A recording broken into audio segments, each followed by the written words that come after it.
karon sa door. Smoke film mo mong gamiton.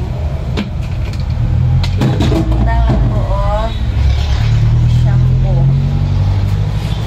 Aray. Nga lang sa tubig.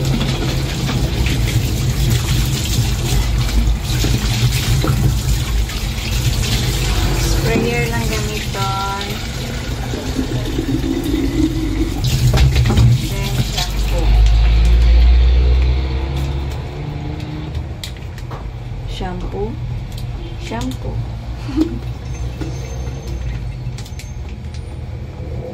Shampoohan na to kaya maligo man ang glass.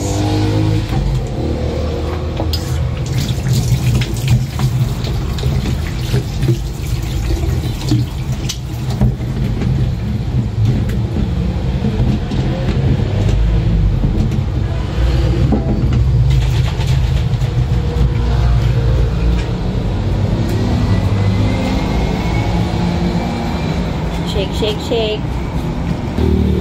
Smoke film ako ang gamiton. Then, blade cutter.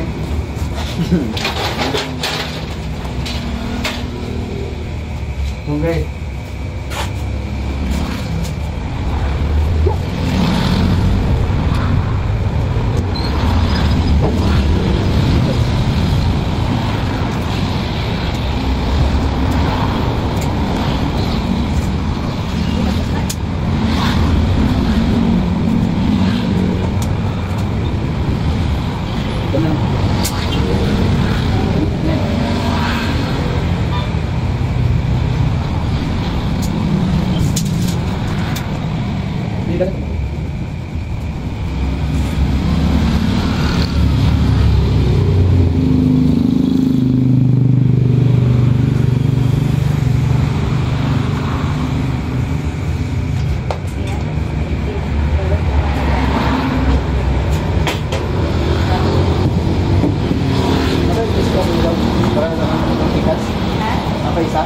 Isa?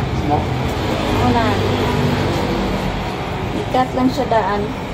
2 meters ang door. Gani. Mag-10 sa mi guys.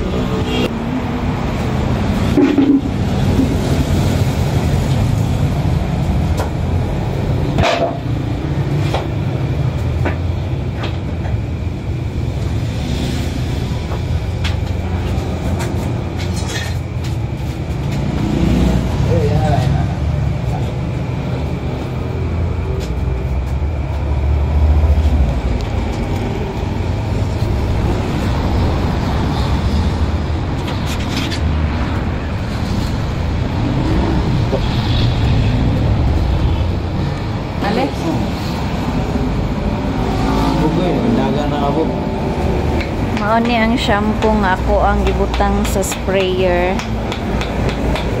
I-pump lang kay para moaga siya. Pag man na spray lang, kailangan pasaon ang glass.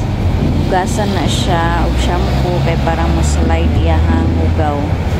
Then imuhang cutter, blade cutter, kiskison lang siya og blade cutter aron matanggal iyang mga hugaw nga gadikit-dikit. Dili na siya magasgas guys pag ipahigda lang nimo ang blade cutter o forma. Pag man ana og iskis, natanggal na yung mga hugaw, banlawan na pud siya. Spray na pud, sigikan sa taas padulong sa ubos. So mao na to guys, nalimpyo na ang glass. Amo nang gibukad ang tent kay amo nang idikit. So ang tent ana guys dapat nakataas siya ha, nakahang, dili siya pwede mo maadto sa semento or sa hugaw kay mag problema mo ana pagtaod, magkahugaw-hugaw nanay mga balas-balas mo dikit sa glass o sa tent. So maglisod mo og tent, magsige na mog tanggal.